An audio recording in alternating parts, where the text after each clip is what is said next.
সরস্বতী পুজোর আগের দিনের রাত্রি, ঘড়ির কাঁটা বলছে প্রায় 10টা।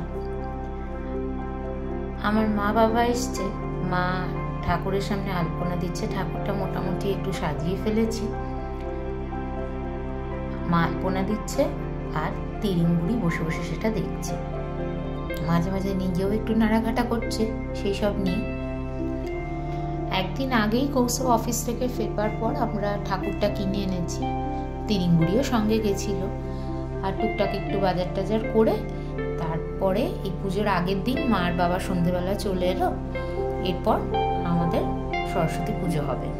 এই বাড়িতেই প্রথম সরস্বতী পুজো কোজাগরীর জন্মের পর।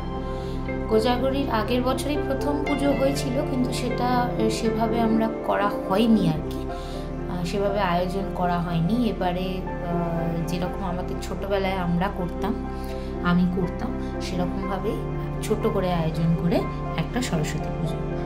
নমস্কার সবাইকে, শ্রীতমার সঙ্গে আর একটা নতুন ব্লগে সকলকে স্বাগত। পুজোর দিন সকালবেলা উঠে ঘরদোর মুছে টুছে একদম রেডি করে ফেলেছি, নিজেও রেডি হয়ে গেছি। তিরিংবুড়ি এখনো ঘুম থেকে ওঠেনি, ওকে তুলে স্নান টান করিয়ে সাজিয়ে গুছিয়ে তারপর পুজোতে বসা। পুজোর বেদিটা আর পিছনের ব্যাকগ্রাউন্ডটা আগের দিন রাত্রেই করে ফেলেছিলাম। আলো টালোগুলো দিয়ে একটু সাজিয়ে নিলাম। এই যে আমাদের তিরিংবুড়ি উঠে পড়েছে। উঠে আপাতত ব্রেকফাস্ট করার প্রস্তুতি চলছে। এবার আস্তে আস্তে আমি আগে ভোগটা রান্না করে নেব, পুজোর ভোগ, তারপরে ওকে স্নান করিয়ে ফ্রেশ করিয়ে জামা কাপড় পরিয়ে। কোজাগরী স্নান হয়ে গেছে, আমার ভোগ রান্নাও হয়ে গেছে। কৌস্তভ পুজো করবে, কৌস্তভ পুজোয় বসছে। আমি এদিকে চট করে একটু আলপনাটা দিয়ে নিলাম। এই যে আমাদের তিন্নিবুড়ি বাবা পুজোয় বসার আগে নিজেই ঠাকুরের সামনে বসে পড়েছে, জামা টামা পরে। একটা নতুন লেটার এমব্রয়ডারি শিখেছি মায়ের কাছ থেকে, ওর জামার উপর একটা ছোট্ট করে এমব্রয়ডারি করে দিয়েছি। আমি টুকটাক একটু পুজোর আয়োজনটা সেরে নিলাম। এবার ফাইনালি কৌস্তভ বসবে পুজোয়। ওই দেখুন অলরেডি তিনি একটা কুল নিয়ে দামাদাম পেটাতে শুরু করেছেন। এই দে, এই এই কুলটা দে। ওই দেখুন দৌড় মারলো। ব্যাস, কৌস্তভ বসে পড়েছে। ওদিকে দাদুমের সাথে তিন্নিবুড়ি খেলছে। আমি আর মা বসেছি কৌস্তভের সঙ্গে, যেটুকু হাতে হাতে লাগিয়ে এগিয়ে দেবো। আর কৌস্তভ ইনিশিয়াল পুজোটা সেরে নিলে অঞ্জলি দিয়ে তারপরে আমরা সবাই ভোগ প্রসাদ খাবো। এবারের পুজোটা এ বাড়িতে প্রথমবার হলেও একদম ছোট করেই হলো। আয়োজনে বিশেষ কিছু নয়, একদমই ছোট করে যতটা ঘরোয়া নিজেদের মধ্যে করা যায়।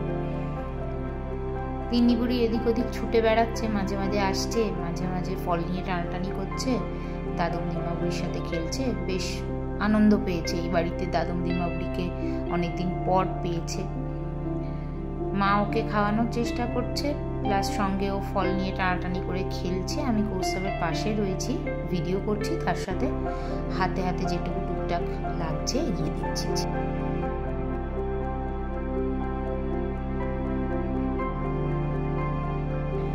কোজাগরীকে একটা শাড়ি পরানোর ইচ্ছে ছিল, স্নানের পর তাড়াহুড়ো করে পুজোয় বসে যাওয়াতে আর শাড়িটা পরানো হয়নি। তো মা ওকে বলেছে শাড়িটা নিয়ে আসতে। ও গুটি গুটি পায়ে হামাগুড়ি দিতে দিতে শাড়িটা এনে আমাকে দিচ্ছে বা মাকে দিচ্ছে পরানোর জন্য। তিন্নিবুড়ির শাড়ি পরে অঞ্জলি দেওয়া শেষ, আমাদের পুজোও শেষ। এখন ফল কেটে প্রসাদ দেওয়ার পালা। ওদিকে তিন্নিবুড়ির কাণ্ড দেখুন, বসে বসে সব ফলগুলোকে একটা একটা করে গুছিয়ে গুছিয়ে নিজের কাছে নিচ্ছে। কুল ব্যাপারটা খুব পছন্দ হয়েছে যা বুঝছি। প্রত্যেকটা বড় বড় নারকেল কুলকে নিয়ে হাতে করে ভালো করে দেখছে আর নখ দিয়ে খুঁটছে, এদিক ওদিক করে নাড়া ঘাঁটা করে একসা করছে। প্রথমবার শাড়িটা অবভিয়াস রিজনে খুলে গেছিল, শাড়িটা ওর তুলনায় অনেকটাই বড়। আর দ্বিতীয়বার আমার মা খুব সুন্দর করে ওকে শাড়িটা পরিয়ে দিয়েছে, একেবারে যাকে বলে কোঁচড়ে ফল তোলার মতো করে এক একটা করে ফল আলাদা আলাদা করে নিজে নিজে বেছে বেছে সাইডে রাখছে। শাঁকালু, আপেল, নারকোলে কুল, তবে যাই বলি না কেন, কুল জিনিসটা যা বুঝলাম ওর ভীষণ পছন্দ হচ্ছে। সব কিছুর মধ্যে এই কুলটাকে নিয়ে ওর যত নাড়াঘাটা।